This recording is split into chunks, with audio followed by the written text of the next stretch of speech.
it's very easy as you get bigger to forget about the people that actually started buying your drinks and to start thinking that you have all the answers. But it's our intention that we never get too big or think of ourselves as being kind of too busy or too important to actually take the time to talk and to listen to the people that buy our stuff. Now, a lot of our growth has come from the fact that we make a good product, definitely. You can have the best marketing in the world, a really robust supply chain, enviable ethical sustainability credentials, all the rest of it. And if your product's crap, then no one's going to want to buy what you make. But I think something that goes alongside making a great product, and one of the major reasons why we've grown to become such a well-loved brand, is that we've invested a lot of time and energy in building a proper two-way relationship with the people that buy our stuff. And we've only been around for 12 years, but we've built up quite a loyal following in that time. I've got some biggish numbers for you, well, depending on what your version of big is, but we've got 260,000 fans on Facebook. We've got 60,000 followers on Twitter. We send out a weekly newsletter by email to the 140,000 members of the Innocent family. We've got 3,500 fans on Instagram, and we've just started up our own pin boards on Pinterest. And I think what's more impressive to me and what pleases me as our communities manager is that all of these fan bases are growing organically at a really healthy rate, and that's because people like what we do on there, and more importantly, as a business, we invest in looking after it and doing it well. Now, I don't think we have all the answers. I don't even think that we have half of them, actually. But I want to chat to you about some of the things that we've done, some of the reasons why I think we've been able to establish ourselves as a brand that gets how to talk to people, both online and offline. Now, they're simple ideas because I think the best things in business should be. And they also might not be right for you or your brand because they're things that have worked for us. But I hope you find within the stuff that I'm talking about something useful that you guys can all take on and put into practice. Okie dokie. So, Innocent has always been a social brand. Being social is very much in our blood, in our DNA, and talking to people is a part of our heritage. And that means that, I guess, when we come to talk to people on social media, it's just very much a natural extension of what we've always done. If you think of the term social media less as just Facebook and Twitter, and actually more as just communicating to people across different platforms, then I guess in many ways our first social media channel was our packaging.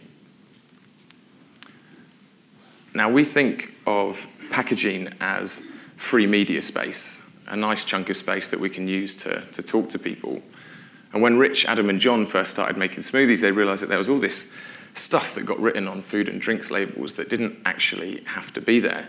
Some things by law, like nutritional information and use-by dates, had to be on there, but there was all this other stuff about your statutory rights not being affected and a bunch of other legal and technical mumbo-jumbo that didn't actually need to be on there. And once they'd stripped all of that away, they realized that they had quite a lot of space to play with. And that was a really crucial realization for us because it gave us the space to start talking to people in our own way.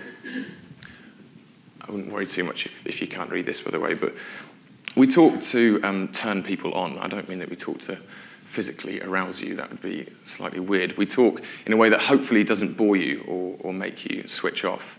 It's a natural, honest, engaging tone of voice, and it's one born very much of the way that we talk to each other around Fruit Towers. And it's one that seems to resonate with people. Not everyone likes what we do. I always remember an email from a chap that said, "Really like your drinks. I'm not so keen on the nauseatingly twee words you put on your packaging." Fair enough. You can't win everyone round. But generally speaking, people like being talked to like human beings. We don't sit there down the pub or at dinner chatting to our mates using really bland, dry, stuffy, formal language, talking about really dull stuff. We talk to our friends and family about interesting things in a natural way, in a way that's interesting and entertaining. And that's exactly what we try to do. So we write stuff on our packaging, and we draw things. It's related to fruit sometimes. Sometimes it's just random stuff about the importance of star jumps or the innocent theory of evolution. But whatever it is that we write or do or say, we try and do so in a way that's interesting, and we do it because we think it's genuinely worth sharing.